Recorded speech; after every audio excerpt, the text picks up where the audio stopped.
ठीक है। ना उन्होंने धर्म को समझा, ना उन्होंने मजहब को समझा, बोले धर्म रिलीजन है, रिलीजन धर्म है।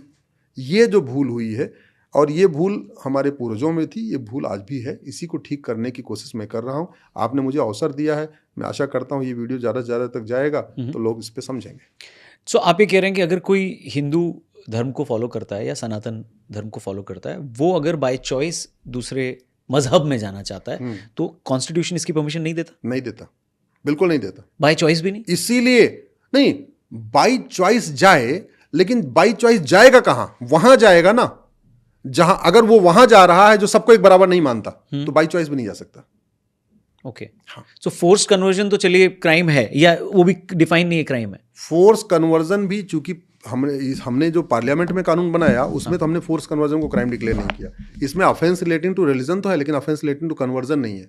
यानी किसी की मजहबी भावनाओं को आहत करना तो अपराध है, लेकिन किसी को मजहब को कन्वर्ट कर देना अपराध नहीं है। ये किसमें प्रॉब्लम है? तो अगर मैं आपको कुछ देकर, पैसा या कोई लालच देकर मैं आपसे कहता हूँ कि इस धर्म को छोड़ के इस मजहब में आ जाओ, तो ये क्राइम नहीं है? दिल्ली में नहीं है, यूपी में है। अच्छा। दिल्ली में नहीं है। यानी ये मयूर विहार का जो रोड है, वो रोड के इस तरफ आप करेंगे तो यूपी वाला कानून लगेगा कि यूपी में एंटी कन्वर्जन लॉ है, तो वहां तो अपराध है। रोड क्रॉस करके आप उधर जमुना जी में क्रॉस कर जाइए, अक्षरधाम पहुंच जाइए, तो क्राइम नहीं है। इसलिए हम कह रहे हैं कि इसमें एक ऑफेंस रिलेटिंग टू कन्वर्जन एक नया चैप्टर होना चाहिए, जिससे कि ये पैन इंडिया, चूंकि धर्मांतरण पूरे देश की समस्या है, इसलिए पैन इंडिया। किस प्रदेश में सबसे ज्यादा है कन्वर्जन प्रॉब्लम? देखिए, कन्वर्जन की प्रॉब्लम पहले नॉर्थ ईस्ट में खूब थी, लेकिन वहां तो कोटा पूरा हो गया, लगभग खत्म हो चुके हैं। आप इसको ऐसे समझ लीजिए कि भारत के 9 राज्यों में हिंदू खत्म हो चुके हैं, 800 जिलों में से 200 जिलों में हिंदू खत्म हो चुके हैं, 6000 तहसीलों में से 1500 तहसीलों की हिंदू खत्म हो चुके हैं। भारत के बॉर्डर पे 300 तहसीलें हैं, उसमें 300 के 300 तहसीलों की डेमोग्राफी बदल चुकी है। ये जो डेमोग्राफी बदली है या जो हिंदू खत्म हुए हैं, उसमें कई फैक्टर हैं। उसमें लफ्ज़ जिहाद भी है, लोग बेटी बचाने के चक्कर में वहाँ से भाग गए, वहाँ पे डेमोग्राफी बदली, घुसपैठिए आ गए, उसके चक्कर में खुद भाग गए, उनके त्यौहार नहीं मनाने दिया इसलिए भाग गए, और बहुत सारे कन्वर्ट कर दिया इसलिए भी वो कन्वर्ट हो गए। जैसे नागालैंड है, आपका मेघालय है, आपका मिजोरम है, आपका जो नॉर्थ ईस्ट के राज्य हैं वहाँ की स्थिति आप देख लीजिए। कश्मीर की स्थिति थोड़ी अलग है, आपके लद्दाख की स्थिति थोड़ी डिफरेंट है, लक्षद्वीप की स्थिति, लेकिन अल्टीमेटली नटसेल वहाँ हिंदू ही खत्म हुए हैं, ये हुआ है। आज की डेट में जो जैसे यूपी बिहार में क्रिश्चियन कन्वर्जन भी खूब हो रहा है, पंजाब में तो पूछिए नहीं, मतलब मुझे लगता है सबसे ज़्यादा इसमें गुरुओं की धरती पे ही हो रहा है। पंजाब में बहुत तेज़ी के साथ हो रहा है, एमपी में बहुत तेज़ी के साथ हो रहा है, और इसलिए हो रहा है क्योंकि धर्मांतरण एक प्रॉफिटेबल प्रोफेशन हो गया है। कोई व्यक्ति ड्राइवर का काम करेगा, 15-20 हज़ार रुपये उसको तनख्वाह मिल जाएगी, ठीक है। रेडी वेडी लगाएगा, पट्टी पे कुछ काम कर लेगा तो 50,000 रुपये महीने कमा लेगा। लेकिन वो कन्वर्जन कराने लग जाए तो वो महीने में आराम से 4-5 लाख रुपये कमा सकता है। और इसीलिए वो एक हिंदू को टारगेट करते हैं और फिर वो हिंदू ही बाकी हिंदुओं को कराता है। क्योंकि अपने मान लीजिए किसी गांव में दलित बस्ती है, उसमें एक को उन्होंने पकड़ लिया, उसको 5 लाख दिया, कन्वर्ट कर दिया, और फिर उसको पैकेज दे दिया, जितने परिवार करोगे तुम्हें 2-2 लाख रुपए मिलता रहेगा। तो नतीजा क्या होगा? वो पैसा कमाने के लिए सबको कन्वर्ट करता जाएगा, और चूंकि वो उस बस्ती में सबसे पढ़ा लिखा वही व्यक्ति है, उसकी बात सब लोग मानेंगे, वो ग्रेजुएट है या कुछ डॉक्टर है या इंजीनियर है, इस तरीके का है, तो क्या करेगा? अपने चाचा को भी कन्वर्ट कर लेगा, अपने मौसा को भी कर लेगा, अपने फूफा को भी कर लेगा, अपने आस पड़ोस भी कर लेगा। तो ये बड़े प्लान्ड वे में हो रहा है सबसे ज़्यादा, और वो पैसे के जरिए आ रहा है। FCRA से फंडिंग आ रही है, हवाला से फंडिंग आ रही है, ड्रग का पैसा आ रहा है, अंदर से जो जनरेट हो रहा है ब्लैक मनी, उससे पैसा आ रहा है। ये इसकी वजह से हो रहा है। लव जिहाद ये जो टर्म और ये और ये 1500 परिवार हैं जो मेरी अपनी इस पे एनालिसिस है। प्रतिदिन 1500 परिवारों का धर्मांतरण हो रहा है।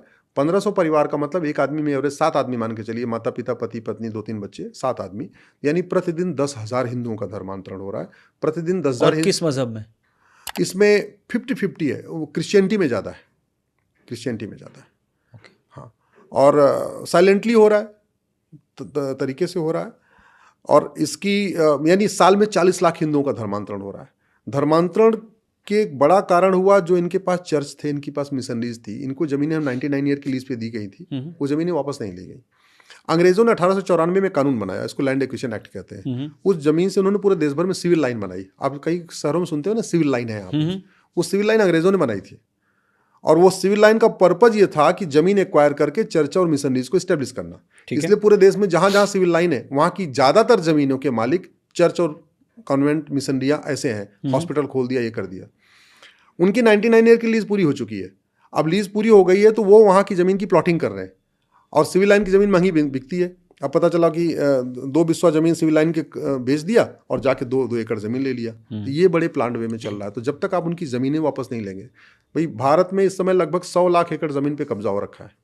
ठीक है। 40 लाख एकड़ ज़मीन पे वक्फ बोर्ड का कब्जा है, 40 लाख एकड़ ज़मीन पे चर्च और मिशनरियों का कब्जा है, लगभग 20 लाख एकड़ ज़मीन पे और दूसरे तरीके से मज़ार बना के, दरगाह बना के, पक्का कब्रिस्तान बना के कब्जा किया हुआ है। कुल मिला के लगभग 100 लाख एकड़ ज़मीन पे कब्जा हो रखा है और वो भी इस कन्वर्जन के सेंटर के रूप में काम कर रहे हैं। ओके। लव जिहाद जो एक टर्म है, ये मीडिया और एक्टिविस्ट लोगों का ही दिया हुआ टर्म है या इसको रिकग्नाइज भी किया गया है एज अ? नहीं, ब्रिटेन में इसको ग्रूमिंग गैंग कहते हैं। Grooming gang? ग्रूमिंग गैंग कहते हैं। अमेरिका में इसको ग्रूमिंग गैंग कहते हैं। हमारे यहाँ चूँकि हिंदी और उर्दू और सब इंग्लिश सब बोला जाता है, तो लव हो गया अपना इंग्लिश से और जिहाद हो गया अपना वो फारसी शब्द है। कितना सीरियस प्रॉब्लम है ये? बहुत सीरियस प्रॉब्लम है, बहुत सीरियस प्रॉब्लम है। जो फिल्मों में दिखाया जा रहा है वो तो कुछ नहीं है, जो फिल्मों में दिखाया जा रहा है ये कुछ नहीं है, जो केरला स्टोरी में दिखाया गया कुछ नहीं है, ये कड़वी हकीकत है। और कड़वी हकीकत का एग्जाम्पल आप देख लीजिए, उत्तर प्रदेश से पकड़ा गया छांगुर जलालुद्दीन। 800 जिलों में से 600 जिलों में उसका नेटवर्क, 5000 गुर्गे, उन गुर्गों का एक ही काम लड़कियों को ट्रैप करना, ट्रैप करके उनको कन्वर्ट करना। भोपाल में एक लड़का पकड़ा गया, उसके मोबाइल से 53 लड़कियों की फ़ोटो पकड़ी गई। मथुरा भगवान कृष्ण की जन्मभूमि है, सबसे ज़्यादा पंडा पुजारी मथुरा में है, सबसे ज़्यादा कथावाचक मथुरा में है, सबसे ज़्यादा हमारे गुरुकुल गौशाला मथुरा में है। वहाँ एक आटे चलाने वाला ने 50 का टारगेट लिया कि 2 लाख पर हेड मिलेगा, फिक्स रेट है।